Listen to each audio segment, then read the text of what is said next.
Ravi de vous accueillir pour ce premier événement d'Atable. Je suis Jérôme François, directeur général Numalim. Bonjour Jérôme, bonjour à toutes et à tous. Ravi de vous accueillir aujourd'hui. Je suis Renaud Font, le directeur des opérations de Hack Data Hub. Nous sommes donc deux jeunes organisations, Numalim et Hack Data Hub, et d'autant plus heureux que vous soyez aujourd'hui pour ce premier événement, plus de 220 participants. Nous allons donc parler de la donnée, des enjeux de la donnée, de la fourche à la fourchette. Oui Jérôme, tu as tout à fait raison, et d'ailleurs on pourrait même étendre ça à l'étable à la table, ou de la vigne au verre, parce qu'aujourd'hui, nos consommateurs attendent beaucoup plus de transparence autour de ce qu'ils ont dans leurs assiettes ou dans leurs verres autour de l'alimentation. Et d'ailleurs, les récentes annonces du président de la République sur le plan France 2030 illustrent bien tout l'enjeu qui est porté au plus haut niveau pour pouvoir lancer cette dynamique d'innovation, de création de valeur et de compétitivité de nos entreprises sur l'ensemble de la filière. Et c'est pour ça que nous allons essayer de vous apporter quelques éclairages autour des enjeux de la donnée sur cette filière de l'agri-agroalimentaire.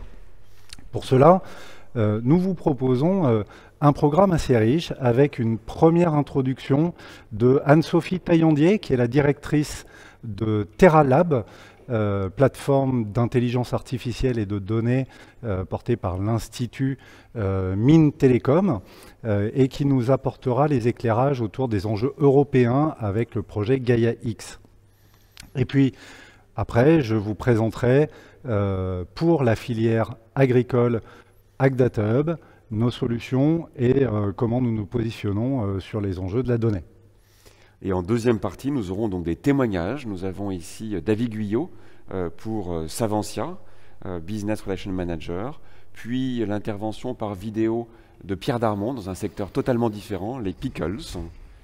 Et puis deux autres témoignages. Tout à fait. Nous aurons le plaisir d'accueillir Frédéric Salvi, à distance depuis le sud de la France, qui est le responsable du programme Data chez Terrinovia, l'institut technique de référence sur les filières oléoprotéagineuses. Et enfin, nous aurons également le témoignage vidéo de Maximin Charpentier, le président de l'association Numagri, qui a été monté pour pouvoir faire émerger les standards dans les données agricoles. Nous gardons un temps de questions-réponses, mais si au cours des présentations vous avez des questions, mettez-les sur le chat. Une partie de nos équipes pourront commencer à y répondre. Sans plus attendre, donc très heureux d'accueillir Anne-Sophie Taillandier, directrice de TerraLab. Et je crois qu'Anne-Sophie, vous connaissez bien ces lieux qui nous accueillent, qui sont donc Cap Digital. Bonjour, je vais s'asseoir. Merci. Oui, Cap Digital, pôle de compétitivité numérique que je connais très bien depuis pas mal d'années. Du coup, oui, je vais vous parler... la petite manette. Je vais vous parler du niveau européen et de l'enjeu des données en général, et du coup du projet Gaia-X sur lequel je travaille depuis maintenant 2 ans, pratiquement 2 ans, mais qui finalement est encore assez jeune et en construction. Mais je vais quand même vous expliquer quelles sont les grandes lignes, en tout cas, de Gaia-X. Alors c'est ça. Oh, ça marche. Voilà, donc ma présentation. Et du coup, oui, effectivement, il y a toute la partie donnée sur le secteur agricole dont on parle aujourd'hui. Et effectivement, autour de Gaia-X, il y a aussi... alors, attendez, hop. Voilà. Je vais vous donner les principes généraux autour de Gaia-X qui concernent les données en général dans plein de domaines différents. Mais Gaia-X à l'origine, donc comme le quote que j'ai mis ici, c'est vraiment pour créer une infrastructure de la donnée basée sur des valeurs dites européennes qui permettent une sécurisation et une souveraineté et une circulation de la donnée du coup autour entre les différents acteurs. Et puis de pouvoir prendre des décisions éclairées, en tout cas, avec une information qui soit compréhensible sur l'endroit où on va mettre ces données, la façon dont on va les faire circuler, etc. Juste pour vous dire que en fait, Gaia-X, c'est Donc c'est une association qui finalement est assez jeune, même si on en entend parler peut-être depuis quelques temps. En fait, elle a été lancée la conférence de presse était le 4 juin 2020. L'association est créée depuis la fin 2020, début 2021. Donc c'est une association internationale de statut belge. Les premiers membres sont arrivés en janvier 2021, donc il n'y a pas si longtemps que ça non plus. Et la direction de l'association est là depuis 5 mois, on va dire. Maintenant, il y a un peu plus de 300 membres. Il y a à peu près tous les pays européens qui sont représentés. Et le premier conseil d'administration était formé des membres fondateurs. Et maintenant, il y a eu un vote. Et donc, il y a les nouveaux membres dans le conseil d'administration de l'entreprise. Alors, voilà. Donc en fait, est-ce que ça marche? Ça marche ou pas? Oui, ça a l'air de marcher. Ouais, ok. Parce que j'entendais plus, il y avait un changement de son dans la salle, mais tout va bien. Du coup, comme je disais, l'objectif de Gaia-X, c'est de construire une infrastructure sûre et souveraine de la donnée en Europe, qui est un peu représentée par ce petit schéma. Donc il y a la volonté de créer non pas un cloud souverain, c'est pas l'idée, mais c'est plutôt de travailler en fédération avec les différents opérateurs de cloud, donc de créer une communauté, une fédération qui permette de passer d'un cloud à un autre. Il y a la problématique de la souveraineté en Europe, il y a la réduction de dépendance par rapport à des solutions et d'éviter finalement un enfermement numérique dans une solution. Et puis, il y a l'accroissement, enfin l'augmentation de toute cette transparence qui permet de prendre des décisions éclairées sur des services qu'on va utiliser, en ayant finalement une façon de décrire les politiques de ces services d'une façon plus uniforme. Parce qu'on voit bien effectivement, et notamment sur cette dernière année qui a été un peu particulière pour tout le monde, que les services numériques sont extrêmement importants, ils sont extrêmement importants dans le business, et que les services numériques ou les entreprises, ben évidemment, elles ont tendance à aller de plus en plus loin dans la valeur de la data, et du coup le risque d'enfermement est de plus en plus important. Et l'idée, c'est de créer cette infrastructure qui permette aussi de pouvoir passer d'un service à un autre sans avoir un coût exorbitant ou alors avoir tout à refaire pour une entreprise. Et du coup, c'est aussi ça l'objectif de Gaia-X. Alors, voilà. Ça, c'est le fameux X de Gaia-X. Alors, je ne sais pas si vous l'avez vu X fois aussi ou pas, mais en tout cas, voilà, c'est le slide de Gaia-X d'un point de vue technique. Donc sur la partie en bas, en fait, c'est vraiment la partie infrastructure, edge, cloud edge, etc. Et l'idée, c'est de créer une politique d'usage de ces clouds, une politique que les cloud service providers et le edge devront fournir aussi, une certaine transparence. Et sur la partie rose en bas, en fait, c'est cette fédération de cloud où on pourrait passer de l'un à l'autre, éviter de s'y retrouver enfermé, et faire cette fédération de cloud. On voit même que des grandes entreprises en fait peuvent avoir plusieurs clouds qu'elles utilisent et donc pouvoir passer son service de l'un à l'autre, en fait, c'est intéressant. La partie du haut du X, c'est là qu'on va retrouver des données dans certains domaines, dont le domaine agricole. Et l'idée, c'est de créer des espaces de données suffisamment importants pour qu'on puisse développer des nouveaux produits et des nouveaux services. Pour que ça puisse arriver, on va pas non plus, on n'est pas chez les bisounours, on va pas pouvoir s'échanger de la donnée comme ça si on n'a pas des garanties. Les propriétaires de données ont besoin de pouvoir attacher des politiques d'usage autour de leurs données, ont besoin de pouvoir maîtriser les cas d'usage qui vont être faits au niveau des données, la durée d'utilisation des données. Enfin, il y a un marché de la donnée qui va être fait, mais de la même façon, il va falloir qu'une donnée agricole, par exemple, puisse parler avec une autre donnée agricole. Donc, il y a toute la partie standardisation, ontologie au niveau de la donnée, mais il faut aussi qu'il y ait une infrastructure technique qui puisse être interopérable et qui puisse parler de l'une avec l'autre. Et puis on voit que ces domaines-là, donc il y a énergie, mobilité, industrie, santé, agriculture, etc. En fait, on voit bien que les domaines sont quand même assez perméables les uns par rapport aux autres, c'est-à-dire que moi, je ne sais pas, l'agriculture, par exemple, et la santé, on pourrait dire qu'il faut que ces données puissent parler entre elles. Mais je ne sais pas, moi, l'énergie et la mobilité, c'est aussi des données qui doivent parler entre elles. Donc, en fait, il faut qu'on crée cette espèce d'internet de la data, je dirais, si je schématise très grossièrement, mais qui permettent à cette donnée de circuler et de pouvoir développer des nouveaux produits, des nouveaux services qui soient européens, qui soient basés sur des données qui viennent de différentes entreprises et qu'elles puissent partager, échanger, acheter, vendre, etc. Donc l'objectif de Gaia-X, c'est vraiment sur ces parties-là, ce X qui est très important.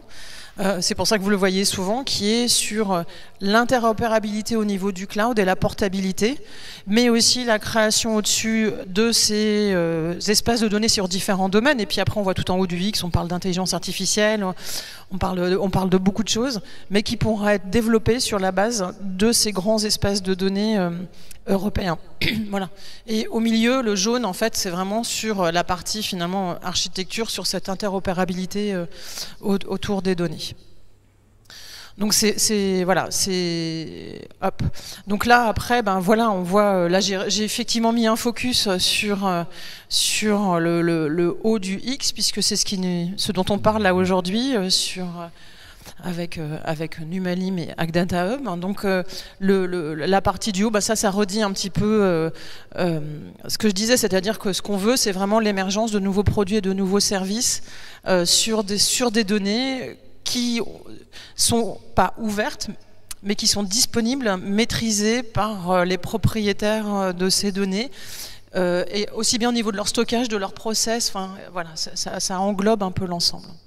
Donc voilà ce qui se passe au niveau européen, c'est très important, et c'est assez prometteur. Merci beaucoup. Merci beaucoup Anne-Sophie pour cet éclairage. Ben, merci de l'invitation. Et c'est vrai que, comme vous le disiez, l'interopérabilité, la maîtrise des données, les sujets autour de cette transversalité qui est nécessaire pour pouvoir créer de la valeur supplémentaire autour, non pas de silos par filière ou par métier, mais bien de permettre cette interaction. Je pense que c'est un des sujets qu'on va aborder aujourd'hui. Alors voilà, pour les filières agricoles et agroalimentaire. Je vais vous présenter effectivement ce que propose Agdata Hub, et puis Jérôme vous présentera également la proposition de valeur de Numalim autour de la disponibilité des données. Alors le premier point est un petit schéma global pour vous illustrer cet enjeu, et Anne-Sophie Taillandier l'évoquait autour de Gaia-X, sur la maîtrise des données. Et on pourra regarder un peu dans le détail ce que ça comporte. Mais partant d'un premier constat que d'un point de vue sociétal et des attentes de nos consommateurs d'une plus grande transparence sur leur alimentation, Anne-Sophie faisait référence à l'interaction peut-être entre l'alimentation et la santé. Ce n'est pas le débat du jour, mais quoi qu'il en soit, c'est une attente forte. Et pour ça, eh bien, quand on prend la chaîne de valeur de l'ensemble des acteurs qui vont de la fourche à la fourchette, eh bien, au premier rang desquels nous avons les producteurs agricoles. Et puis, au-delà des flux de matières, de produits, eh bien, tout ça doit s'accompagner avec de la donnée pour pouvoir qualifier, illustrer, apporter cette transparence tout au long de la chaîne, entre les producteurs, les structures avec lesquelles elles travaillent, leurs partenaires commerciaux, les premiers transformateurs, ceux qui s'occupent de la mise en marché, les distributeurs, etc., jusqu'au bout de la chaîne, qui est le consommateur finalement, pour lui permettre d'avoir cette transparence. Alors les critères sont assez variés, hein. On entend beaucoup parler de l'empreinte carbone ou de l'impact carbone. On sait que l'agriculture est plutôt génératrice de carbone, mais encore faut-il le montrer et le démontrer. Il y a des attentes également en termes de provenance ou d'origine des produits. On l'a vu avec la crise Covid, on s'est retrouvé avec une attente sociétale de proximité dans les sources d'alimentation. Et puis on pourra avoir des enjeux là aussi liés aux pratiques agricoles ou sur le volet alimentaire de tout ce qui va être valeur nutritionnelle. Voilà. Donc l'ensemble de ces éléments, vous voyez bien, sont multifactoriels et vont nécessiter des flux de données importants pour pouvoir générer ce traitement. Alors, Agdata Hub, dans tout ça, je vais vous apporter quelques éclairages sur nos propositions et comment nous pouvons accompagner les opérateurs du secteur à traiter de la donnée et puis à prendre en compte les consentements des producteurs agricoles, puisque nous sommes au service des acteurs des filières. Si ça veut bien passer, voilà. Alors, effectivement, notre mission, c'est bien celle d'accompagner le développement du numérique. La transformation digitale impacte tous les métiers aujourd'hui, de plus en plus dans des relations qui sont de plus en plus numériques. Et là-dessus, eh bien, notre secteur n'y échappe pas. Nous adressons finalement au final les 450 000 agriculteurs français et puis demain les 10 millions d'agriculteurs européens. Tout ça parce qu'il y a, comme je vous le disais, cette attente d'une agriculture performante et durable. Et en plus, les agriculteurs doivent vivre de ce métier et donc de pouvoir mieux générer des revenus ou optimiser des charges. En tout cas, l'influence du numérique au travers d'innovations digitales peut leur permettre ces points-là, parce que ce sont bien les nouveaux services innovants qui vont leur permettre de mieux conduire leur exploitation et de mieux faire leur métier de chef d'entreprise. Et pour ça, nous proposons une approche de type infrastructure mutualisée et maîtrisée pour permettre à ces acteurs de disposer d'outils performants et de haute valeur. Voilà. Alors, en un mot, Agdata Hub, SAS qui a été lancé il y a tout juste un an, novembre 2020, eh bien, a deux actionnaires, un majoritaire qui est les filières agricoles, pour permettre justement tous ces enjeux de remontée métier, mais également institutionnels avec la Caisse des dépôts et consignations, la Banque des territoires, puisque là aussi il est important de faire rayonner cette innovation au sein de l'ensemble de nos acteurs des filières jusque dans les territoires.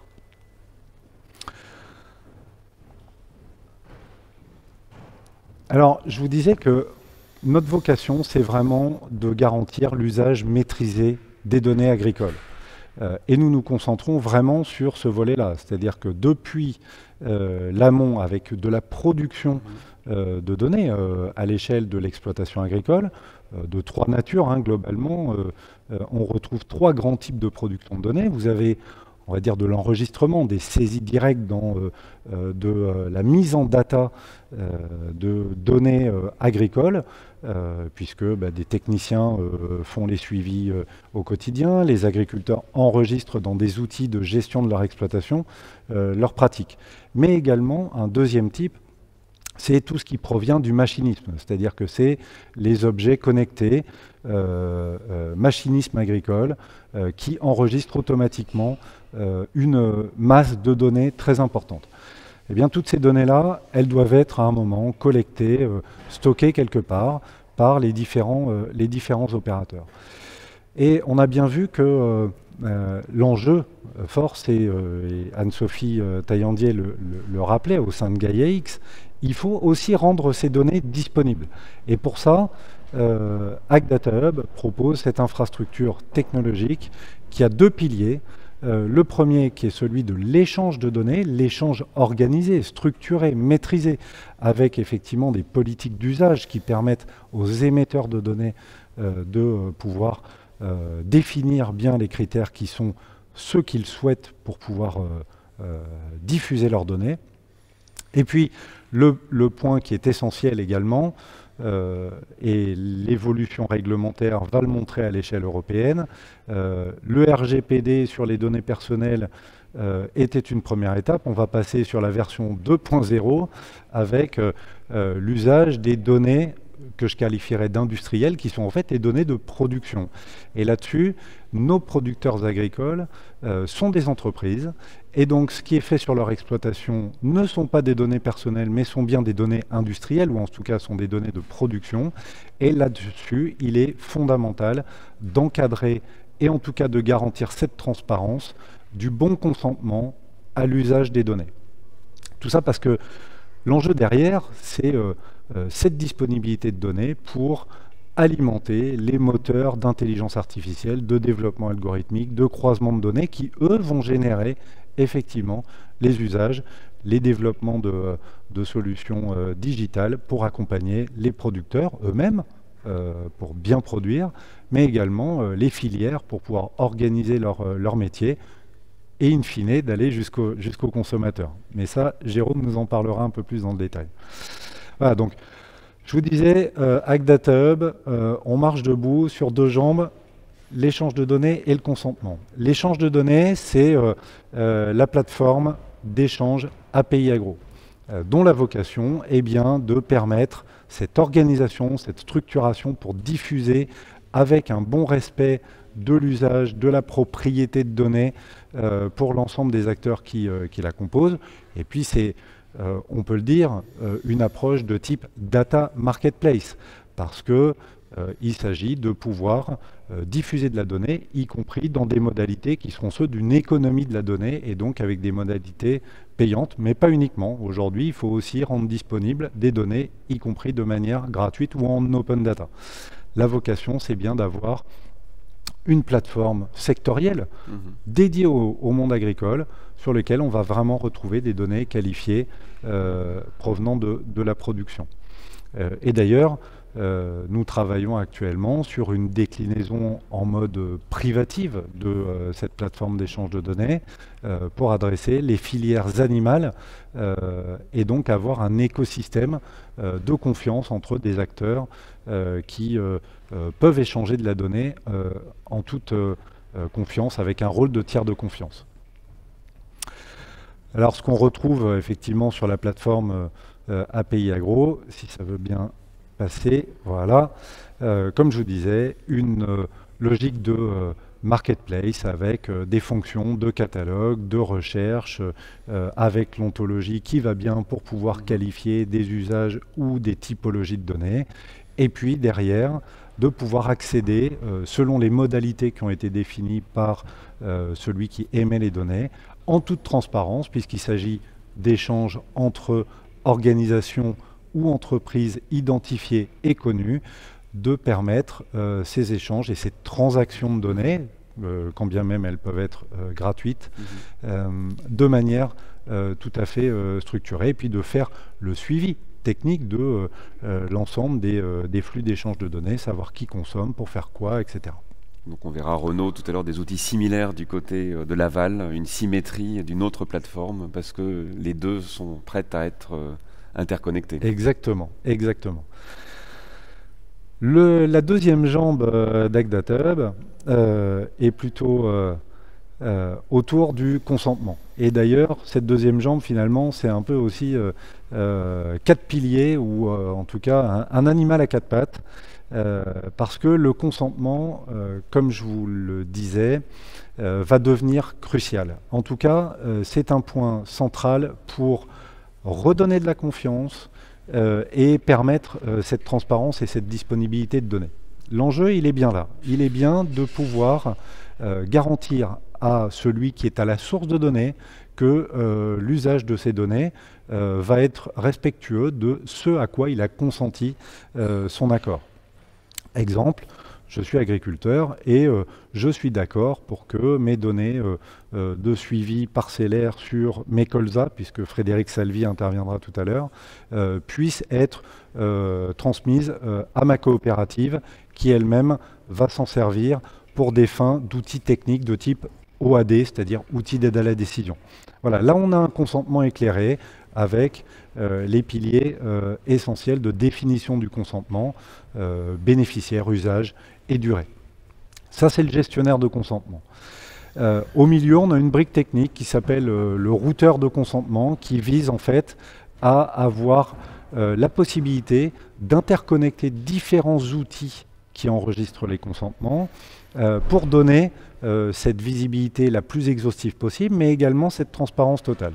Et d'ailleurs, Agdata Hub lance très prochainement le portail AgriConsent qui permettra aux producteurs agricoles de retrouver de manière la plus exhaustive possible et la plus complète possible les différents consentements qu'ils auraient pu donner. Mais tout ça repose sur un point fondamental, et je crois que c'était sur le slide d'ailleurs de Gaia X, qui était celui de l'identité. Et l'identité numérique, alors tout le monde connaît son identité, hein. Vous avez votre carte d'identité, vous avez votre permis de conduire, vous avez vos cartes d'accès qui permettent de prouver à un moment que vous êtes bien celui que vous dites être, mais nous sommes en train de passer dans des relations de plus en plus numériques et digitales. Et ça veut dire que le contact physique est rompu, ou en tout cas, il se passe d'écran à écran. Comment allons-nous garantir qu'un exploitant agricole, quand il consent et qu'il donne son accord pour une transaction quelle qu'elle soit, derrière son écran, est bien celui qu'il dit être? Eh bien ça, c'est l'identité numérique. Et là, c'est un sujet que nous allons lancer tout début 2022 avec la possibilité pour les exploitants agricoles de créer leur identité numérique. Et l'identité numérique repose sur deux socles techniques. Le premier, c'est je suis une personne physique, je suis l'exploitant agricole, moi, Marc Dupont, et puis je veux rattacher ça à l'identité de mon entreprise agricole, c'est-à-dire le GAEC, l'EARL des Trois Chemins, situé à Bouillac. Eh bien, on va matcher les deux et avoir cette preuve d'identité, la carte d'identité finalement de l'exploitation agricole, parce que là, on parle des 450 000 exploitations agricoles pour lesquelles il faut leur donner une preuve d'identité. Voilà, en un slide, finalement, le portail AgriConsent, qu'est-ce que les agriculteurs pourront retrouver avec un portail libre d'accès pour pouvoir identifier qu'ils ont bien des consentements qui courent et puis peut-être avec surprise découvrir qu'ils ont encore des consentements avec une société avec laquelle ils ne travaillent plus. Voilà. Et donc de pouvoir rétablir ces éléments de confiance par la transparence. Et là encore, nos clients et partenaires sont tout à fait demandeurs de ça parce qu'ils voient bien que dans les relations qu'ils ont avec les exploitants, il y a une vraie défiance au regard de ce qui est fait avec leurs données. Et donc, le fait de proposer ce type d'outils permettra d'apporter toute la transparence et, nous le souhaitons, rétablir, renforcer la confiance. Je rappelle un chiffre, hein. Aujourd'hui, c'est à peine 30% des données qui sont mobilisées et utilisées pour créer de la valeur. Et c'est déjà de la valeur. Mais si on peut renforcer tout cela et rendre disponibles plus les données, eh bien, nous aboutirons à de l'innovation très forte. Voilà. AgDataHub accompagne également les structures dans les réflexions autour de la mise en œuvre opérationnelle de projets data, parce que souvent, eh bien, cette data, elle est peu visible, peu mobilisée, des fois stockée individuellement sous forme de fichiers Excel dans les différents services. Et donc, il est important, en termes d'organisation, de se mettre dans des modes beaucoup plus orientés sur du data driven ou du data analytique. Les usages, en fait, émergent vraiment de la part des acteurs de l'ensemble des filières. C'est-à-dire que quand on prend le secteur agricole, ça va depuis le développement agricole, des chambres d'agriculture, des instituts techniques, le ministère qui est également impliqué autour des enjeux data, tout ça pour pouvoir rendre disponibles des données. Et puis dans le numérique agricole, le réseau des startups, on ne l'a pas dit tout à l'heure, mais l'État a également lancé le label French Agritech avec des investissements forts dans le sujet, parce qu'il faut créer les outils de demain, développer l'intelligence artificielle, développer l'algorithmie. Et ça, c'est un tissu aujourd'hui de plus de 800 startups en France. Mais également dans l'amont agricole. L'amont agricole, ce sont les coopératives, les négoces, les gens qui travaillent vraiment au quotidien avec les agriculteurs, sans oublier les industriels de l'amont. On parlera après des industriels agroalimentaires, mais les industriels amont, les fabricants de médicaments, de produits phytosanitaires, de semences, sont également impliqués et collectent de la donnée et ont besoin de générer cette valeur. Voilà, dans le temps qui m'était imparti, et je vous invite bien évidemment, avant de laisser la parole à Jérôme qui va vous éclairer sur Numalim, je suis à votre disposition pour répondre à vos questions et puis après ce webinaire, pour pouvoir vous présenter nos solutions.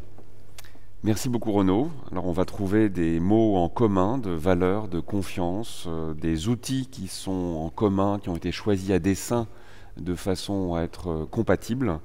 Beaucoup d'échanges se font entre Agdata Hub et Numalim, des réunions, beaucoup d'échanges, et c'est ce qu'on voulait aussi vous montrer dans cette occasion. Sur la confiance, en fait, on a le food bashing, on a l'agri-bashing, on est convaincu que la confiance viendra par l'information maîtrisée, et je vais montrer qu'aujourd'hui, Renaud, tu parlais d'Excel ou d'outils un petit peu archaïques dans le domaine des données de l'aval, des données qui intéressent in fine le consommateur. Il y a beaucoup d'archaïsme et de perte d'efficacité dans la façon de les gérer, qui fait que ce potentiel de confiance et ce potentiel de valeur doit être dynamisé. Et donc je vais vous décrire cet écosystème qui doit être irrigué par des données qui soient de qualité et qui sera connecté avec l'écosystème dont a parlé Renaud. Comme pour Agdata Hub, vous décrire quelle est cette structure, quelle est cette gouvernance. De nouveau, c'est seulement depuis 1 an et demi que Philippe Tillous-Borde a pris la présidence de Numalim, et moi j'ai pris ces fonctions de direction de Numalim après un parcours notamment dans l'agroalimentaire et des implications au niveau de l'ANIA. On est une coopérative. On a choisi une structure qui est une société coopérative d'intérêt collectif parce qu'on est extrêmement conscient que la seule façon, dans le domaine de la donnée, c'est la façon collective. Donc, 7 collèges existent. Le premier, vous voyez en termes de poids, ce sont les associations consommateurs. Donc, l'UFC Que Choisir, CLCV notamment, ont pris des parts sociales, sont devenus des coopérateurs, ont montré leur engagement à contribuer au succès de cette initiative. L'amont agricole, Numagri, on entendra le président de Numagri tout à l'heure, donc est tout à fait important, c'est le 2e collège. Et puis on a la transformation avec des associations, l'ANIA, la coopération agricole, des fédérations comme l'Alliance 7, les Corgras, Fedalim, la FICT pour la charcuterie traiteur et d'autres qui vont arriver, mais aussi les entreprises. Donc c'est un appel pour les entreprises qui sont représentées aujourd'hui. On a encore envie d'avoir d'autres sociétaires, d'autres entreprises de toute taille. Vous voyez qu'on a Savencia, David Guillot interviendra tout à l'heure, mais on a également des toutes petites entreprises qui soient autour de la table quand on va prendre ces décisions pour la structuration et la création de valeur autour de ces données. Nous sommes, comme Agdata Hub, soutenus par les pouvoirs publics, avec un contrat d'aide de BPI France, et également Banque des Territoires, qui a reconnu l'importance, je dirais, structurante de l'initiative, mais également d'un point de vue économique, la valeur qu'on va créer pour le compte de nos sociétaires. Il faut qu'on prenne ce sujet parce que les attentes sociétales sont très très fortes, et peut-être plus en France que dans d'autres pays. Le discours des marques doit évoluer. En fait, alors moi j'ai fait beaucoup de marketing dans ma carrière, le marketing qui pousse de l'information et perd un peu en puissance et doit être remplacé par un pouvoir qui est donné aux consommateurs d'aller chercher les informations. Donc on va remplacer du push vers du pull, et le consommateur va aller sélectionner les informations qui l'intéressent sur un produit d'un point de vue nutritionnel, d'un point de vue origine agricole, pratique agricole, demain impact carbone. Donc cette étude de Kantar nous montre qu'en fait il faut avoir un discours de preuve et moins des histoires que des preuves. Donc de nouveau, pour des gens qui font du marketing, c'est un changement, mais c'est un marketing différent, c'est un marketing de la preuve. Ils font une tonalité différente dans la sobriété. Donc tout ça, ces 3 cases sont en fait des datas. Le consommateur, il a envie de décortiquer les datas.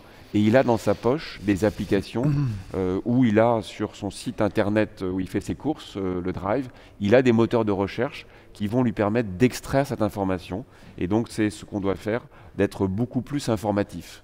Donc ça c'est très bien, et je pense que c'est en faveur du secteur parce que la réalité de nos produits ou de nos pratiques est supérieure à une certaine perception un peu négative qui a pu se développer sans être factualisée. Donc on a intérêt à ce que le consommateur accède à la réalité nutritionnelle, développement durable de nos produits, mais le talon d'Achille, c'est que cette donnée est souvent peu disponible. Et c'est là qu'on n'a pas le potentiel de gain de confiance et qu'on a au contraire une réaction.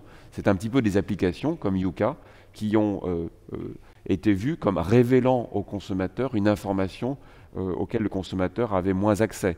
Donc on doit traiter ces informations, redonner le pouvoir au public de faire ses choix. Certains vont privilégier le français, d'autres le bio, certains vont être intéressés par certains nutriments, certains vont avoir des convictions ou des enjeux de santé qui vont demander que dans cette communication factuelle, le consommateur puisse faire ses choix qui seront de plus en plus d'alimentation personnalisée. Les algorithmes sont assez faciles à faire. Le talon d'Achille, de nouveau, c'est la data. Donc, Numalim, depuis quelques semaines, parce que de nouveau, on est une jeune organisation, les 3 solutions de Numalim sont disponibles. Je vais les parcourir très rapidement. La première, c'est un référentiel. Un référentiel de données, c'est un endroit où enfin, on aura une base de données qui soit exhaustive et fiable d'informations sur l'alimentation qui intéresse le consommateur. Le deuxième pilier, qui a ouvert un peu avant l'été, c'est une plateforme d'échange. Donc je parlais de symétrie par rapport à ce que Renaud, tu as décrit. On va avoir d'autres types de données, d'autres types de services, mais sur un modèle et même avec une technologie qui est tout à fait compatible. Et puis, c'est un peu ce qu'on est en train de faire aujourd'hui. Ces sujets sont récents, sont nouveaux. Il y a un énorme besoin d'acculturation. Il y a un énorme besoin d'utiliser les outils les plus modernes, de savoir comment s'organiser, même savoir qui dans les entreprises s'occupe de ces sujets. Et donc, outre des webinars, des formations ont déjà été développées. Donc je vais prendre chacun de ces 3 piliers assez rapidement. Le référentiel, de nouveau, il faut absolument qu'il y ait une base de données, d'informations produits qui soit exhaustive et fiable. Et cet écosystème, un petit peu comme le cœur qui irrigue un écosystème d'un corps humain, doit être nourri d'une information qui soit fiable et de bonne qualité. Alors c'est assez surprenant, mais cette base fiable et exhaustive n'existe pas aujourd'hui. Aujourd'hui, l'état des lieux, c'est qu'il y a des bases qui sont qui sont incomplètes, en fait, GS1, Code Online Food, et heureusement qu'ils ont fait ça, a constitué une base qui a recueilli 20% des codes du marché. Donc c'est bien, c'est des dizaines de milliers de codes produits avec des informations, mais c'est loin d'être exhaustif. On doit avoir l'intégralité. Deuxième enjeu, des taux d'erreur importants. Donc sur ces fiches numériques, qui sont censées être le jumeau numérique, on parle d'un jumeau numérique par rapport au produit physique et à son emballage physique, malheureusement, dans 26%, dans les meilleurs cas, à 50% de ces fiches digitales ont au moins une erreur. Donc imaginez, c'est un petit peu comme si cet emballage numérique, on pourrait l'appeler comme ça, qui est l'équivalent numérique des informations que vous trouvez sur les emballages physiques, c'est un petit peu comme si ces emballages numériques avaient un taux d'erreur comme ça de 26% à 50%. Donc ça montre que cet emballage numérique, cette information qui est tellement importante pour notamment le e-commerce, n'a pas été traitée avec toute l'attention et la maîtrise qui est pratiquée par le secteur pour la qualité des produits, fort heureusement, ou la qualité des emballages physiques. Ocali, Santé publique France, est vraiment en grand désespoir d'avoir beaucoup de mal à recevoir les informations des industriels et des coopératives de transformation pour faire l'analyse que les pouvoirs publics demandent d'évolution de la qualité nutritionnelle. Rendez-vous compte, souvent ils doivent aller en magasin, acheter les produits en réalisant qu'ils ne reçoivent pas l'information de façon structurée, inexploitable, donc ils doivent aller en magasin.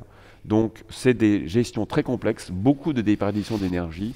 Voilà une charte un petit peu dense, mais je vais vous mener dans le processus et les outils qu'on a maintenant disponibles depuis quelques semaines, les sources de données, qui doivent être les industriels et les coopératives de transformation, c'est elles qui ont la meilleure information, doivent apporter ces données dans un référentiel. Ce processus est gratuit. La saisie dans ce référentiel est facilitée. Un contrôle de fiabilité, donc ce fameux taux de fiche en erreur que je citais, va être gratuitement et automatiquement communiqué aux entreprises. Ce diagnostic de qualité. Et puis, si la qualité est bonne, l'information peut être diffusée aux destinataires qui sont à droite. De nouveau, on a cité les applications qui ont beaucoup de mal à recevoir l'information, des sites de e-commerce. Et s'il y a besoin, des services sont disponibles très facilement, avec des coûts qui sont en train de se réduire, pour que, au-delà de repérer les taux d'erreur, ces erreurs soient corrigées. Et notamment, un type d'erreur nous soucie beaucoup, qui sont les erreurs au niveau des allergènes. Parce qu'en situation de e-commerce, un consommateur qui choisit un produit sur la base de la fiche digitale qu'il a sur le site de e-commerce va pouvoir être malheureusement induit en erreur si un allergène présent dans le produit n'est pas affiché. Donc il faut vraiment apporter l'attention à cette information qui peut avoir des conséquences de santé. Le deuxième pilier, c'est le hub. Donc c'est une place d'échange, un peu sur le modèle que Renaud a décrit, et puis d'ailleurs avec des technologies qui sont tout à fait compatibles. Et là, on réalise que des milliers d'entreprises, plus de 15 000 entreprises de transformation alimentaire en France, sont un peu sevrées de données qui sont pourtant essentielles pour conduire son activité, et notamment dans le contexte que je décrivais, où les mouvements des attentes consommateurs sont très rapides. La montée du bio, la montée de l'attente du végétal, la montée du local. Donc il faut absolument que les entreprises aient un accès à ces données. C'est des données tierces, ce n'est pas les données produits, des données venant de panels de vente, d'avis consommateurs, de référentiels réglementaires par exemple, et des services qui vont avec, des études de marché, des aides pour améliorer les produits d'un point de vue développement durable ou d'un point de vue nutritionnel. Si je donne un exemple de croisement, puisque le but c'est de pouvoir croiser ces données avec les données produits, une entreprise pourra avoir sa veille réglementaire adaptée qui va être nourrie par les ingrédients additifs qu'elle a renseignés dans le référentiel, et donc un Mérieux NutriScience, qui est un des offreurs, va pouvoir pousser une veille réglementaire ad hoc qui permet à une PME de ne pas se noyer dans toute l'information référentielle alimentaire français, ou de savoir en un clic si son produit est exportable dans des pays hors Union européenne, et ce qu'il correspond à la réglementation. Alors vous reconnaissez ici à peu près le même design qui a été montré d'API Agro, puisque c'est la même technologie, c'est Dawex, un opérateur français, un choix souverain, et puis vous voyez le logo également d'Orange Business Services, qu'on partage également pour le cloud de ces solutions. Et donc là, vous allez avoir des offreurs de données, j'ai cité les panélistes, de services, d'études. Alors ça peut être des données qui sont gratuites, là où un petit bouton vert apparaît, en fait, c'est des données open.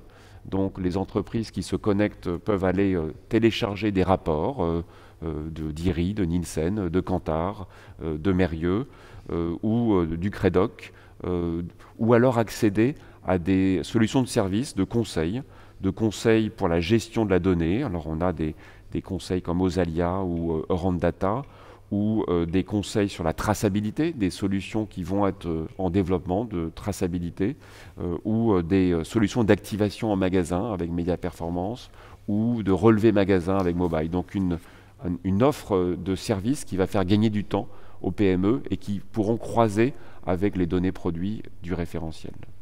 Le troisième pilier, c'est un pilier d'accompagnement, donc des webinars, la formation, du conseil. Je vais zoomer sur la formation. On a déjà 3 programmes de formation qui sont déjà en cours. Le premier sur la maîtrise des données, qui a eu beaucoup de succès. Certaines entreprises même ont demandé à ce qu'elle soit réalisée en intra-entreprise pour passer des dizaines de salariés dans cette culture de la donnée qui touche tous les départements. Une formation sur la donnée et son importance vis-à-vis du e-commerce qui est faite avec l'Institut du commerce. Quand vous êtes dans un moteur de recherche de e-commerce, votre produit va apparaître bien ou pas, va apparaître en réponse aux demandes que vous faites, si le moteur de recherche du site de e-commerce trouve les bonnes données, si vous êtes végétarien, si vous avez une envie de produits qui soient locaux ou si vous devez surveiller un nutriment. La troisième formation, c'est sur la donnée qui fait partie du mix. Je parlais de cette évolution du ton. En fait, aujourd'hui, un marketeur doit se dire, le fameux mix produit, il inclut beaucoup d'éléments qui vont distinguer un produit par rapport à un autre et qui ne sont pas visibles sur les emballages, qui sont des informations augmentées que la marque doit absolument avoir disponible pour se distinguer et montrer, par exemple, les pratiques qui sont celles des produits agricoles qui rentrent dans la composition des produits transformés. Donc pour conclure, des grands potentiels de confiance, de valeur via les données. Il y a un énorme potentiel de dynamiser, de faire gagner du temps aux entreprises, les faire gagner en termes d'image et de servir aux consommateurs une information de meilleure qualité. Le modèle économique de Numalim, c'est d'offrir une partie en open, mais une partie de services plus avancés par des abonnements qui commencent à peu près vers 1 000 € par an, donc pour un peu plus de 100 € par mois. Et puis également, j'ai montré les sociétaires d'avoir tout à fait l'envie d'avoir d'autres entreprises qui prennent des parts sociales, qui deviennent des coopérateurs de Numalim et qui donc participent à notre gouvernance. Merci Jérôme Nous passons... pour cette vision exhaustive. Peut-être juste une question avant de passer à la suite. Une question notre public qui pose la question de savoir pourquoi on ne fusionne pas Ag-Data Hub et Numalim, puisqu'il faut avoir une vue complète de la chaîne de valeur agroalimentaire. Alors le programme est d'interconnecter, que la donnée puisse aller de l'étable à la table et d'avoir vraiment une compatibilité. On a déjà un salarié qui est partagé, en fait, qui opère dans les deux côtés. Donc il y aura beaucoup de synergie. Les propositions sont quand même distinctes.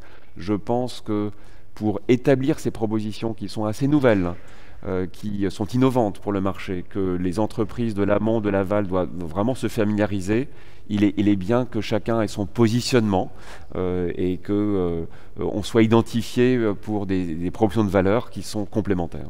Je suis tout à fait d'accord. Ce sera peut-être une étape d'avenir. Quoi qu'il en soit, aujourd'hui, il est important d'avoir une vision sur l'amont agricole, où il y a déjà beaucoup de choses à faire et où eh bien, je dirais que les acteurs ont besoin déjà de pouvoir échanger des données entre eux, en confiance, etc. Et puis d'interconnecter nos deux plateformes pour les rendre disponibles sur on va dire le côté un peu aval et l'industrie agroalimentaire, la distribution. Mais là, je crois qu'on a effectivement des enjeux assez forts pour pouvoir y répondre. Donc on passe à cette partie de témoignage et on va observer les questions pour la dernière partie de questions-réponses. Témoignage, donc j'ai le plaisir d'accueillir David Guyot de Savencia. Bienvenue David chez Cap Digital. Bonjour. David est Business Relationship Manager. Savencia est une des entreprises très impliquées dans la gouvernance comme sociétaire. Donc très heureux d'avoir ton éclairage sur ces enjeux des data. Bonjour à tous. Pour commencer, je voulais présenter un petit peu Savencia et vous allez comprendre pourquoi la data c'est important. Aujourd'hui, quand on présente typiquement une entreprise comme la nôtre, on parle de chiffre d'affaires, on parle de lait collecté, on parle de nombre de collaborateurs, on parle de nombre de pays où on est présent. Mais aujourd'hui, on ne parle pas du nombre de data qu'on manipule. Je pense que, vu la révolution data qu'on est en train de connaître, dans quelques années, on montrera une entreprise, on présentera une entreprise aussi sur le nombre de données produites, le nombre de données collectées, et aussi sur le nombre de données partagées par chacun. Je pense que ce sera un indicateur aussi de la qualité de l'entreprise, de sa volonté à partager, de sa volonté à faire partie de la société, ou en tout cas à s'intégrer dessus. La data chez nous, qu'est-ce que c'est exactement? La data, on en parle à tous les étages, je dirais, de l'entreprise. C'est quelque chose qui est liée à toutes les fonctions d'entreprise, que ce soit au niveau des RH. Beaucoup d'entre nous aujourd'hui utilisent LinkedIn et savent très bien que derrière, c'est de la data utilisée pour tous les usages. C'est aussi tout ce qui est supply chain, les prévisions des ventes. Comment réussir à réduire le gaspillage en ayant des meilleures prévisions des ventes. C'est l'industrie. Aujourd'hui, l'industrie, ce qu'on appelle l'industrie 4.0, c'est comment réduire les pannes sur les lignes de production, optimiser l'efficacité des lignes de production. Et là aussi, c'est toujours aussi réduire les gaspillages, puisqu'aujourd'hui, dans notre domaine agricole, réduire au maximum les pertes de produits au moment de la production, c'est aussi un enjeu. C'est aussi bien sûr, et on est là pour en parler, tout ce qui est lié aux consommateurs et à nos produits. Et puis bien sûr, tout ce qui est traçabilité, on va en reparler. C'est des quantités de données assez conséquentes. Quels sont les enjeux derrière pour nous? C'est d'abord faire en sorte que l'ensemble de l'entreprise, l'ensemble de nos collaborateurs, arrivent à s'y approprier. Y ait accès à n'importe quel moment, mais surtout comprennent comment l'utiliser. L'historique de notre type d'entreprise fait qu'on est très souvent en silo. Là, le but, c'est d'ouvrir la donnée à tout le monde, déjà en interne. Faire en sorte que la donnée rentre dans les processus, dans les circuits de décision, que tout le monde soit à l'aise avec la donnée et que l'intègre dans son propre métier, dans ses activités au jour le jour. Donc ça, c'est un premier enjeu. Le deuxième enjeu derrière, bien sûr, c'est celui qui nous rassemble. C'est aussi comment partager cette donnée avec nos partenaires. Alors je parle de partenaires, on peut le voir de manière très très large. Ça peut être le consommateur, ça peut être nos clients, nos fournisseurs aussi, l'État parfois, le régulateur. Comment partager la donnée de manière pertinente. Il ne s'agit pas de fournir de la donnée qui n'est pas utile.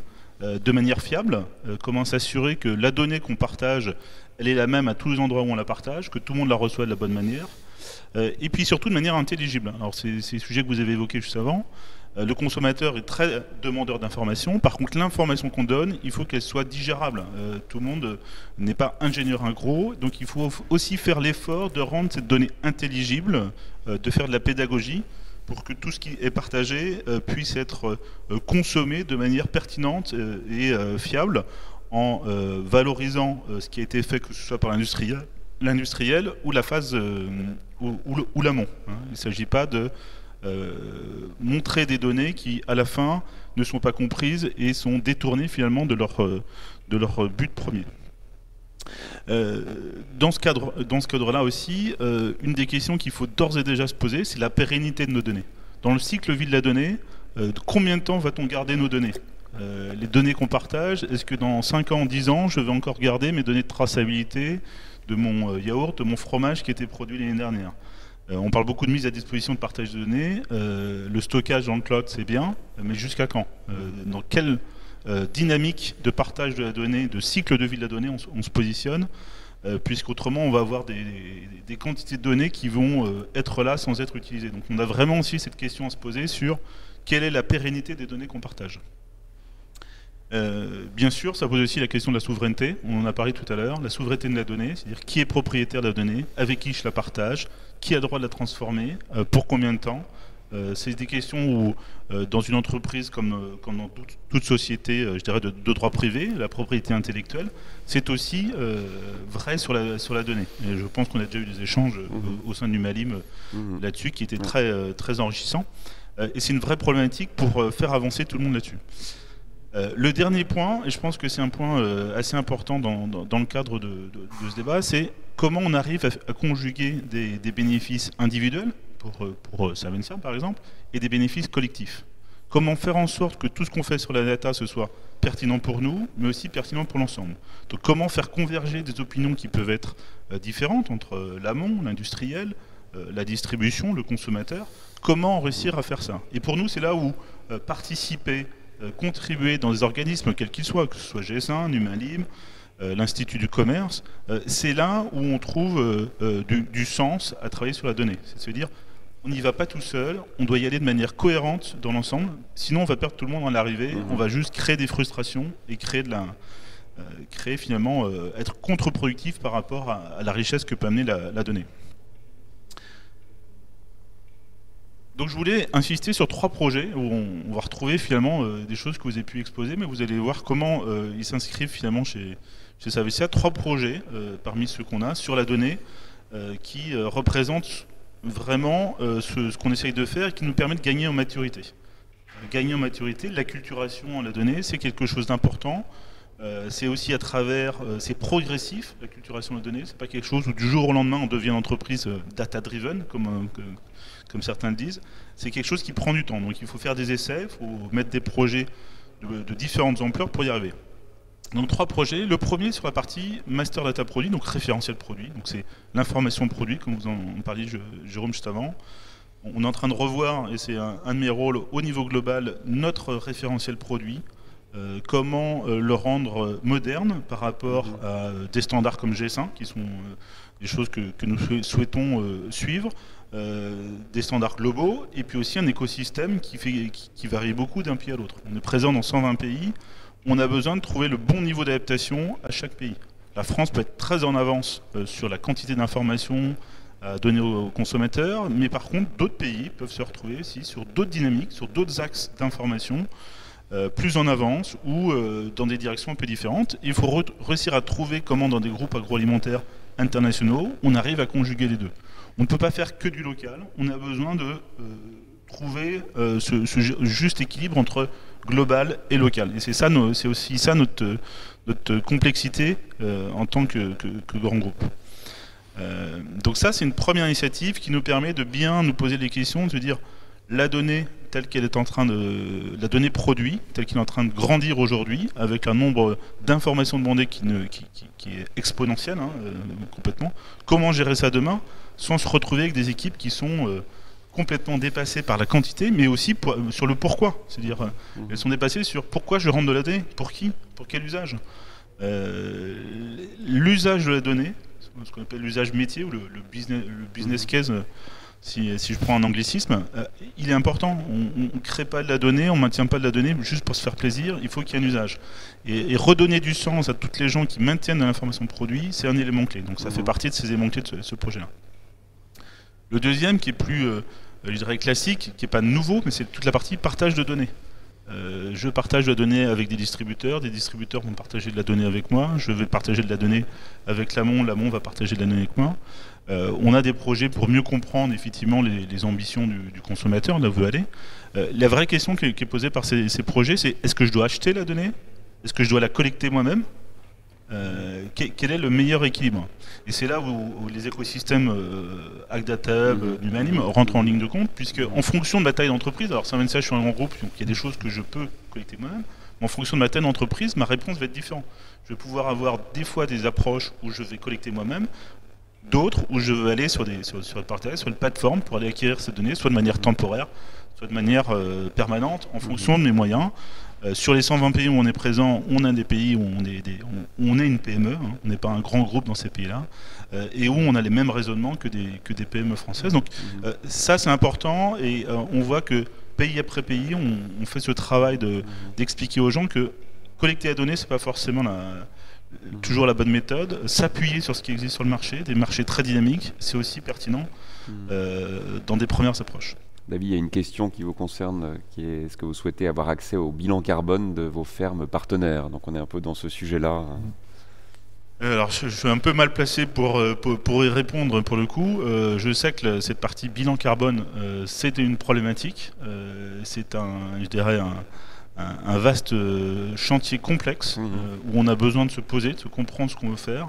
C'est pas quelque chose qu'on va travailler tout seul, effectivement. Il faut déjà dire qu'est-ce qu'on va devoir communiquer et comment, avec nos partenaires de l'amont, on va réussir à répondre aux questions qui nous sont posées. C'est vraiment le chantier. Il y a bien sûr des choses qui commencent à la collecte du lait, typiquement. Comment j'optimise. Alors là, pour le coup, je pense qu'il y a déjà des optimisations depuis de très longues années pour optimiser les tournées et éviter qu'on fasse des kilomètres non nécessaires. C'est aussi l'origine du lait. Est-ce que je me source dans ma région pour pouvoir proche de la literie, c'est la transformation, c'est la distribution aval aussi avec les distributeurs, et puis les questions ce sera avec l'amont, de quoi on a besoin pour pouvoir communiquer les informations qui sont nécessaires. Je pense qu'on peut se reposer des questions dans 6 mois, dans 1 an, on aura avancé, mais c'est un très vaste chantier Vous avez vu l'introduction, c'était 4 milliards de litres de lait. Vous imaginez à peu près la complexité, ne serait-ce déjà que de... Bon, je vous laisse conclure, mais c'était une question qui était... Le dernier sujet, justement, c'est un sujet qu'on a déjà adressé aussi avec Numalim, c'est la traçabilité. Donc se poser des questions, de dire qu'est-ce que je suis capable de communiquer au consommateur qui a du sens. Dire que j'ai collecté de lait à 500 km autour de ma laiterie, c'est peut-être pas forcément très très intéressant. Être capable par contre de suivre un lot, de faire un rappel si j'ai un vrai besoin, mais surtout aussi de faire la chasse au gaspillage, puisque si je fais une bonne traçabilité, je découvre tous les points où j'ai potentiellement de la perte, que ce soit lié au dépassement de DLC, DLUO, des ruptures de chaînes logistiques. Donc la traçabilité, c'est aussi un bon moyen de soulever tous les endroits où la data peut répondre à certains sujets. Donc c'est ces 3 projets qui sont assez classiques, mais qui sont très riches en quantité de données à bouger, qui font aussi appel à toutes les fonctions d'entreprise. Donc ils sont assez mobilisants là-dessus, et ça nous permet du coup d'avancer sur cette acculturation data. Alors comment derrière on surmonte les difficultés à rencontrer, comment on embarque les équipes. La première chose, c'est on est un groupe familial, donc on pense long terme. Donc on a réussi à embarquer le top management dedans, on a l'appui du top management. 2, c'est de faire comme on l'a montré avant, c'est de voir y aller de manière progressive, pas vouloir tout faire du premier coup, c'est de faire des POC, montrer comment ça marche, faire du benchmark, regarder ce qui se fait, participer à des groupes comme Numalim, comme l'IDC pour échanger dessus. Ça c'est très important. Puis derrière, c'est à travers ce qu'on rencontre, c'est travailler avec les partenaires, de travailler de manière collaborative pour trouver les bonnes solutions là-dessus. Le dernier point, je pense que ça fait bien résonance aussi à ce qu'on évoquait aujourd'hui, c'est la gouvernance de la donnée. C'est bien de se dire je partage de la donnée, c'est bien de se dire on échange, mais on a besoin de mettre de la gouvernance, sinon dans le temps on ne tiendra pas. Trouver comment gouverner de la donnée qui est partagée, c'est d'autant plus compliqué qu'on a déjà du mal à faire de la gouvernance en interne. Faire de la gouvernance sur de la donnée qu'on partage, ça l'est encore plus. On le voit dans nos échanges réguliers avec les distributeurs, avec des partenaires, avec des nouveaux acteurs. Sur le e-commerce, on a beaucoup de nouveaux acteurs.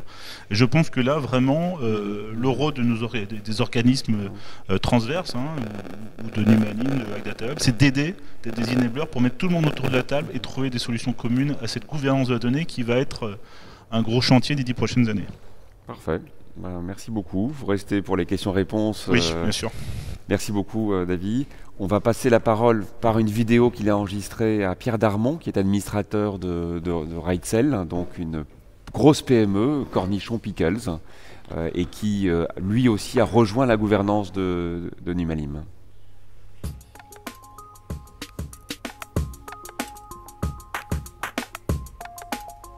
Pierre Darmon, je suis dirigeant d'une société Rightcell qui est très active dans la production, distribution de pickles et en particulier de cornichons.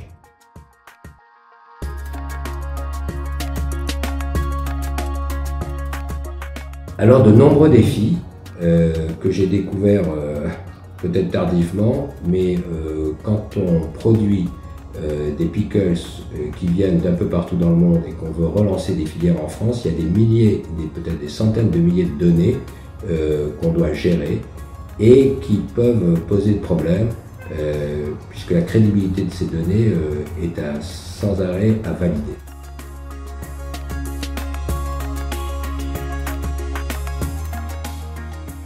Numalim, j'ai vu un sujet sur Numalim en tant qu'administrateur à l'ANIA et je représente les PME et quand j'ai vu ce sujet, je me suis dit c'est pas possible qu'une entreprise comme la nôtre, PME, qui souvent manque d'informations et a besoin d'aide sur ce sujet, ne participe pas davantage à Numalim. Et ce que j'ai aimé beaucoup chez Numalim, c'est le collectif. C'est-à-dire qu'on dépasse simplement un groupe de PME ou d'entreprises, on dépasse le clivage consommateur, agriculteur, entreprise. Numalim, c'est un groupe qui veut collectif, qui veut donner de l'information la plus objective possible et sans querelle de chapelle. Et donc ça m'a bien plu et c'est pour ça que je suis aujourd'hui impliqué chez nous.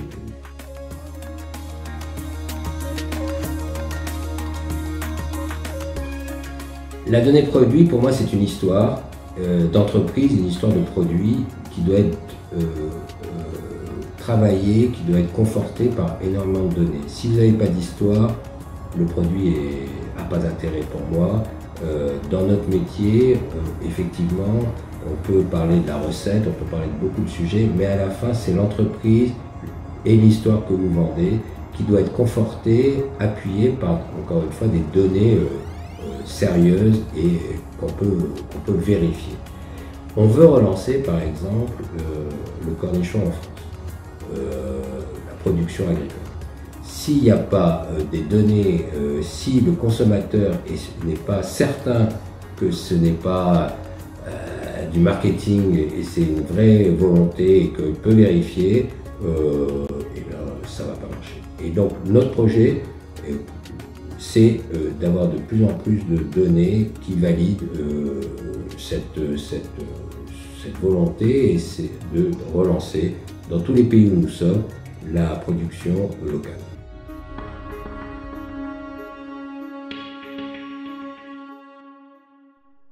Voilà, donc Pierre Damand-Reitzel, administrateur de Numalim, des encore plus petites entreprises sont autour de la table.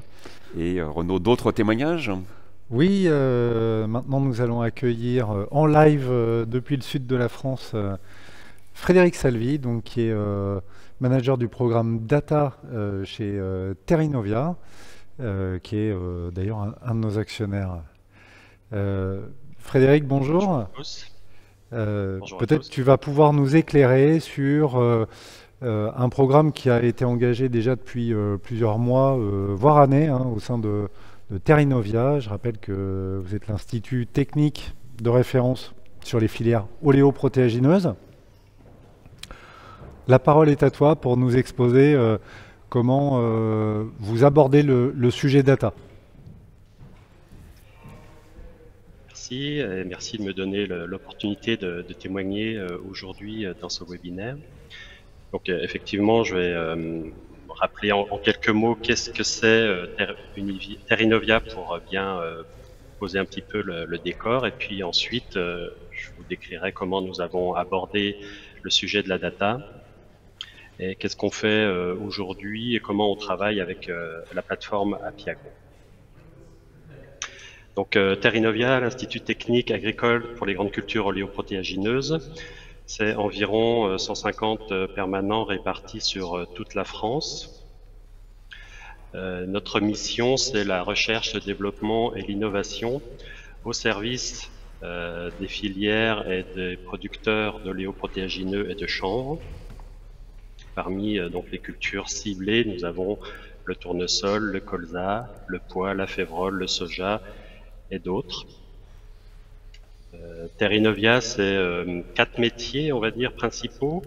L'analyse de graines, l'expérimentation pour faire de l'acquisition de références, un métier études et recherche où l'on va analyser les données acquises par les 2 précédents métiers, et enfin un métier autour du développement, de la transformation, du transfert et de la valorisation de ces données, où là on va faire diffuser dans notre environnement agricole les références que l'on a produites avec tout ce que j'ai décrit avant.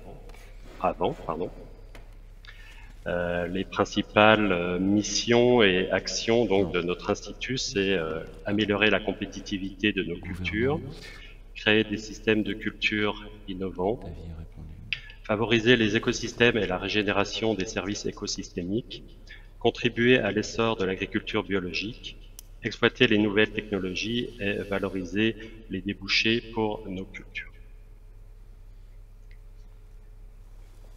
Donc, maintenant, je vais revenir un petit peu sur sur le sujet. Donc, comment on a travaillé la data à Terrinovia.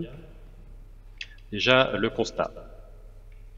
l'agriculture et nos métiers vont vivre une transformation importante autour du numérique suite à l'apparition de nouvelles opportunités, comme la démocratisation de la télédétection, que ce soit satellite ou drone, l'apparition des objets connectés, l'augmentation des capacités de calcul et de stockage et leur faible coût.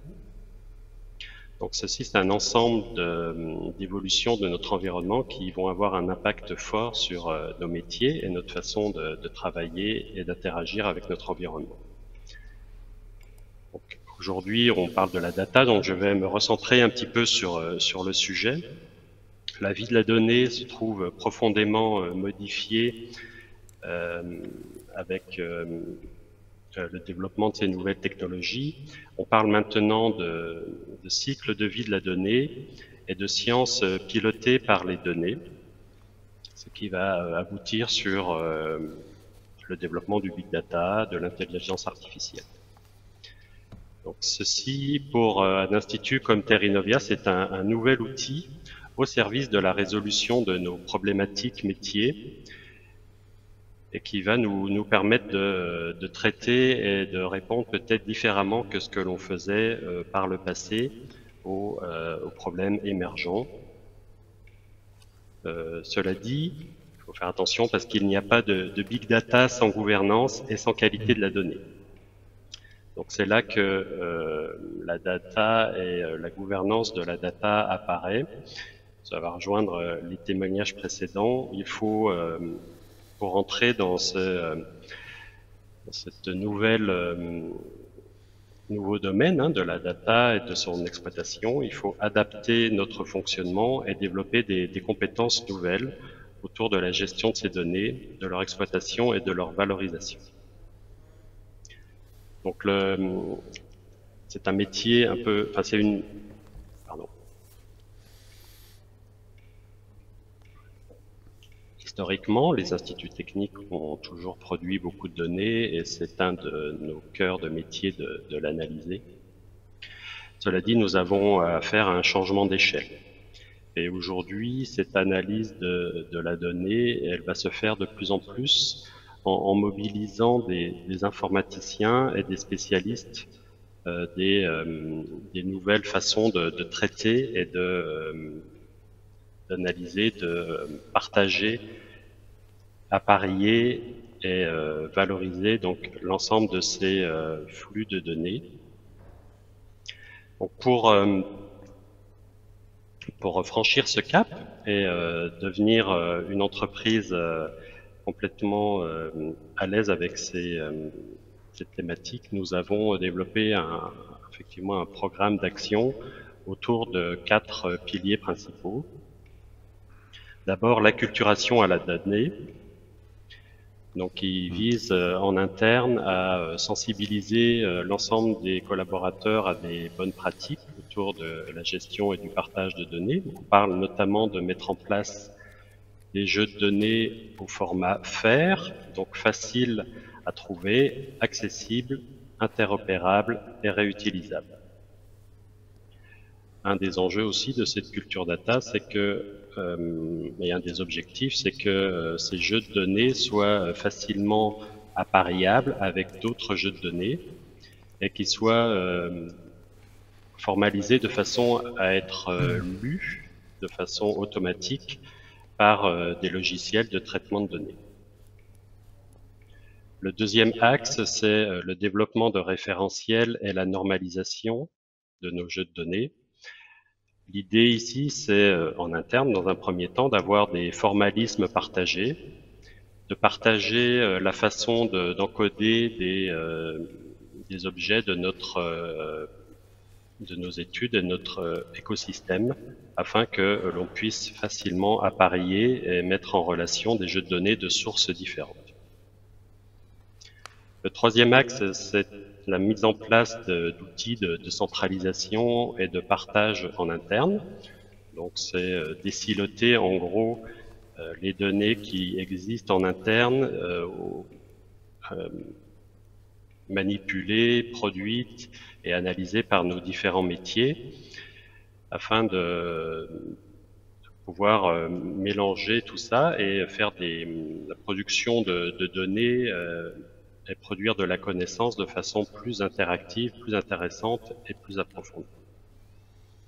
Le quatrième pilier, ça va être la gouvernance. Toute la réflexion autour de la licence que l'on va accoler à ces jeux de données. Comment on s'autorise à utiliser et rediffuser l'ensemble des données que l'on acquiert nous-mêmes ou au travers de tiers et de partenaires de l'écosystème.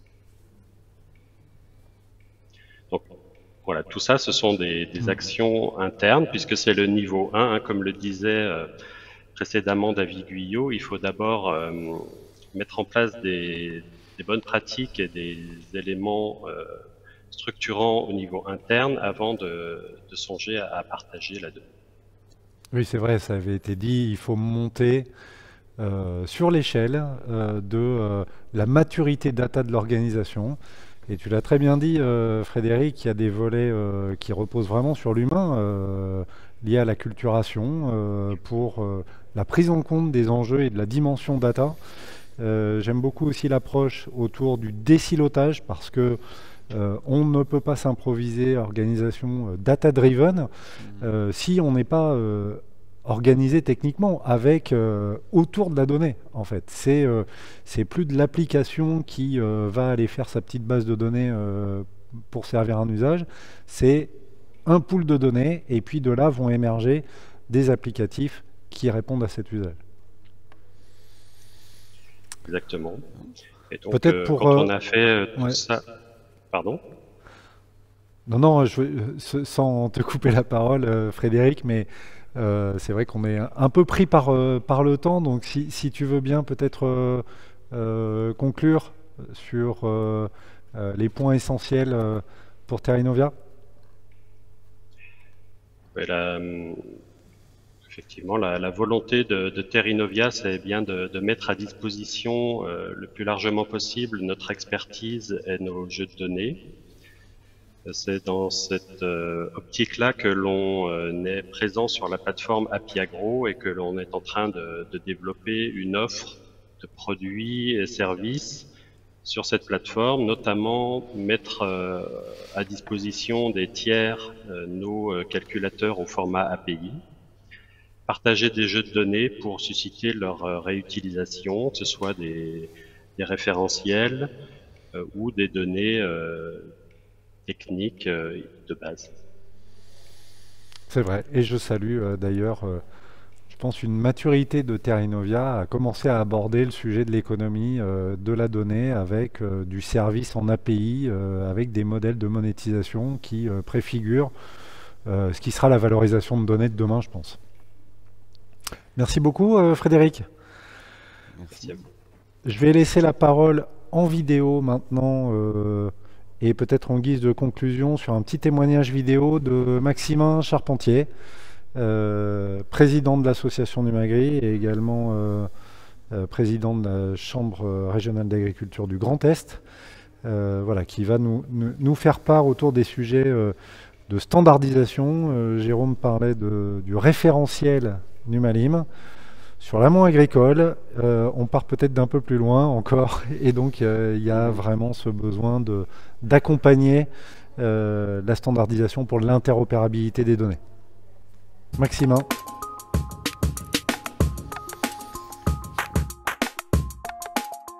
Pierre Darmon, je suis dirigeant d'une société. Le numérique, c'est très complexe. On sait qu'il y a un sujet d'interopérabilité de la donnée, un problème de standardisation de la donnée pour essayer de favoriser des usages qui soient les plus intéressants possibles pour les agriculteurs, et aussi des soucis de souveraineté pour que la donnée n'échappe pas également aux agriculteurs.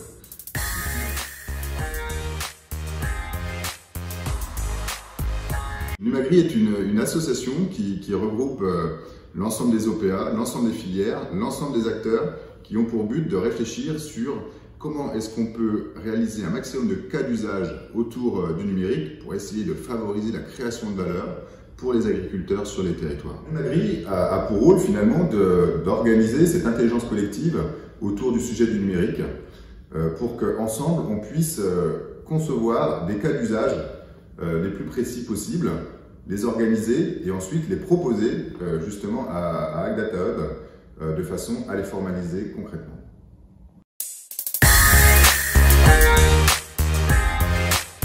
L'idée d'un standard, c'est justement de créer un alphabet et après, charge à chacun de pouvoir l'utiliser et d'écrire son livre.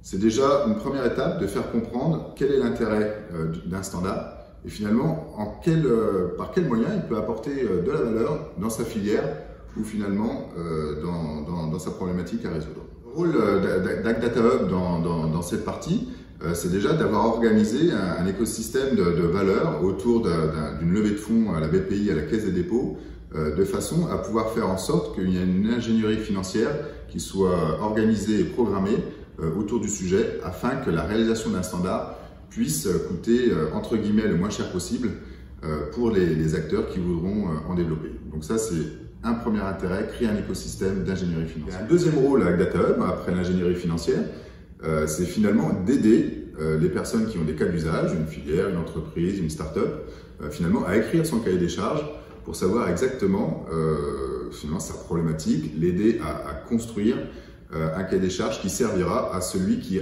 réellement écrira le standard.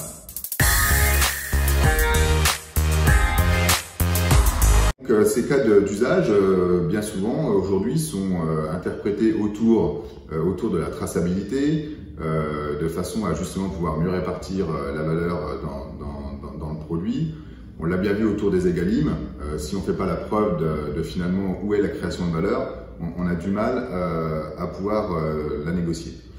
Si demain on veut créer des usages qui soient très vertueux en valeur, bien souvent ils ont besoin de beaucoup de données du numérique et d'une complexité autour de l'intelligence artificielle à créer, d'où la nécessité ensuite de pouvoir valoriser des standards afin de résoudre des problèmes complexes. Aujourd'hui, il faut absolument qu'on puisse réaliser un nombre de cas d'usage important sur les 3 premières années pour montrer l'efficience de notre écosystème, l'intérêt qu'on a porté au niveau des pouvoirs publics et de l'action qu'on souhaite porter sur les territoires. Donc je vous appelle à venir nous voir, à venir travailler ensemble l'avenir du sujet numérique de façon à faire de l'agriculture française une force incroyable en termes de gestion de valeur parce que de toute façon, ça passera par la maîtrise du numérique. Je vous remercie.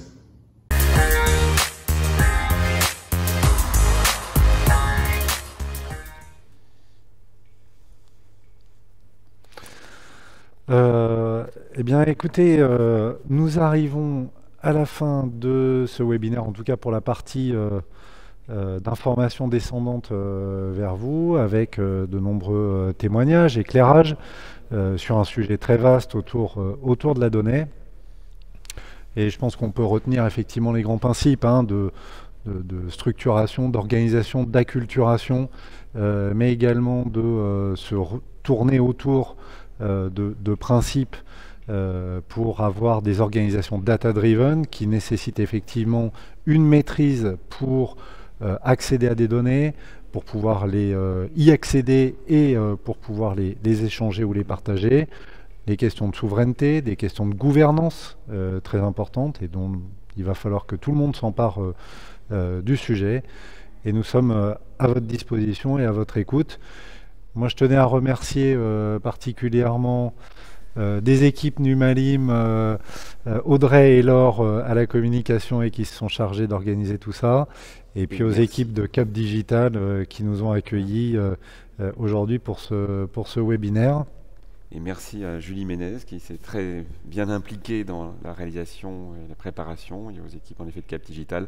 Comme tu l'as dit Renaud, on a vraiment entendu les mêmes mots et un gigantesque défi d'acculturation parce qu'on ne parle pas dans une entreprise de 1 ou 2 personnes. David Guyot l'a dit, il faut embarquer des gens qui de près ou de loin touchent à la donnée. Et moi je suis convaincu qu'il y a un potentiel de valeur et de gain de confiance qui est énorme, mais qu'on n'a peut-être touché que 10% ou 20% de ce potentiel. Grâce aux actions d'Hackdata Hub et de Numalim, grâce aux outils qui font gagner du temps et de la fiabilité, on va essayer que le secteur agri-agro accède à tout ce potentiel. On scrute les questions. Alors moi j'en ai quelques-unes qui étaient arrivées un petit peu avant. On va se laisser jusqu'à 11h05 comme prévu, donc 5-10 minutes de questions. Alors, comment s'organise l'hébergement des différentes données? Donc là, il est vraiment question, avec entre parenthèses, par exemple, concernant la localisation des serveurs. Je vais essayer d'aborder cette question-là le plus simplement possible. Mais effectivement, par rapport à cette question de souveraineté, et notamment dans le cadre des enjeux Gaia-X, de cloud européen, il est tout à fait important de reprendre la maîtrise au regard des solutions d'infrastructure d'hébergement des données. Numalim, au même titre que HackDataHub, nos solutions plateformes d'échange de données sont des solutions cloud hébergées sur des clouds de confiance avec notre partenaire Orange Cloud for Business et monitorées par Orange Cyberdéfense. Donc il s'agit effectivement de créer ces conditions propices. Ce n'est pas une question de localisation des serveurs en fait. Je vous invite à bien regarder le droit qui s'applique à la société qui héberge vos données parce que quand bien même le serveur est en France, si c'est une société de droit américain ou chinois, eh bien c'est plutôt ce droit-là qui s'applique. Voilà, donc nous concernant, eh bien, en réalité, les données transitent sur les plateformes d'échange de données, sont pour partie hébergées dans ces infrastructures pour faciliter l'échange. Mais comme le disait Frédéric Salvi de Terranovia par exemple, des jeux de données peuvent être également disponibles sous format d'API. Et une API, c'est juste un code informatique de requête d'une base de données. Et là, c'est l'émetteur de cette source de données qui a la pleine maîtrise. Donc les données restent chez lui, j'aurais tendance à dire. Et pour compléter, le référentiel de Numalim avec une technologie d'une entreprise française qui est ConsoTrust, qui est cette entreprise ConsoTrust et l'Ergobox qui a développé cette intelligence artificielle pour la fiabilisation des données, et avec également un cloud français, OVH. Donc on a fait le choix de solutions souveraines.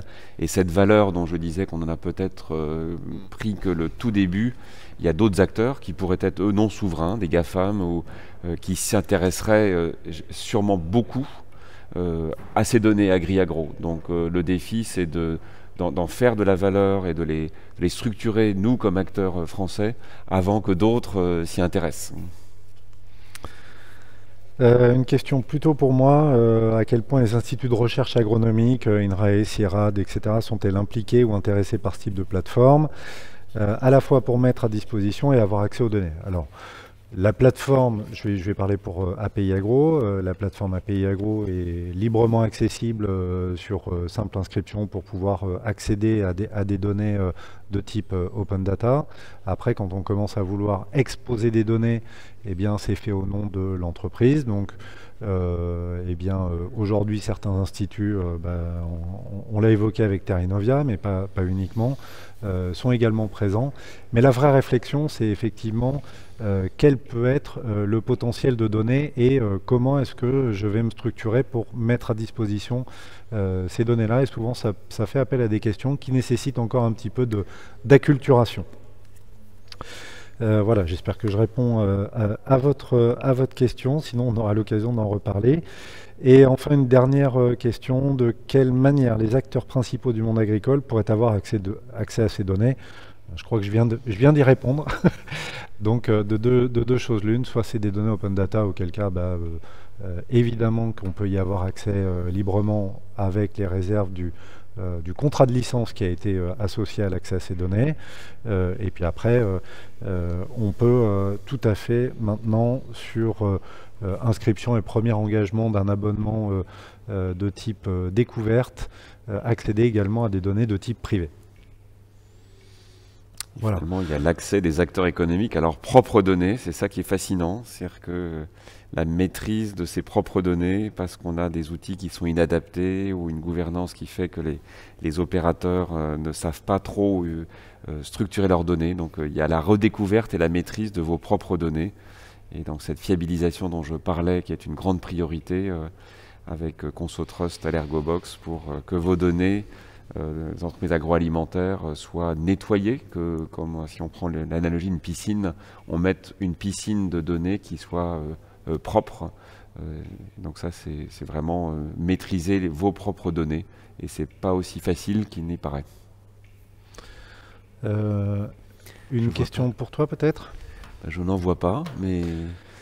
Ah ben, j'en ai encore une pour moi, au sujet de l'identité numérique. Qui sera en charge de gérer cette identité numérique? Donc ça, évidemment, vous imaginez bien qu'AgDataHub n'a pas la prétention de dire qu'on va se substituer éventuellement même à l'État pour gérer de l'identité régalienne. C'est pas ça le sujet. Donc en fait, il y a derrière ce projet d'identité numérique deux partenaires avec qui nous travaillons en co-innovation.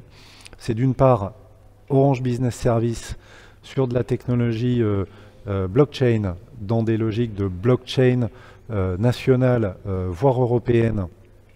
Voilà, donc ça c'est, on va dire, sur la partie infrastructure, s'appuyant sur une technologie de type wallet.